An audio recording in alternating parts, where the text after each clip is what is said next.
The church-founded schools have sent away, some of them have sent away girls from school.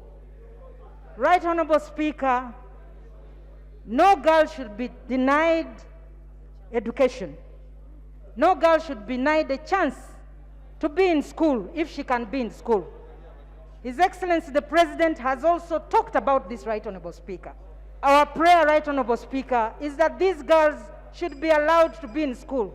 On a desk of 4 children, they are too big to fit on the desk. They cannot fit. So the congestion in the classes and the sitting environment in the classes, the desks are not fitting for the pregnant girls to continue studying. I think for us to discuss this thing exhaustively, you need to come up with a motion to this effect.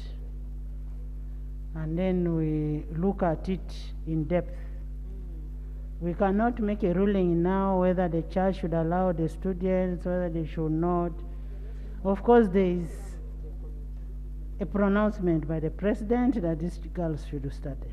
We have a motion, Right Honorable Speaker. I don't see the Minister of Education here, but if it is right, Right Honorable Speaker, we could have the Minister here as I table this motion officially on a date that could be given by you, Right Honorable Speaker. The Vice President and the First Lady and the Right Honorable Prime Minister and Minister of Education, First Lady and Minister of Education, yes, and the Right Honorable Prime Minister are aiding a national campaign on this matter.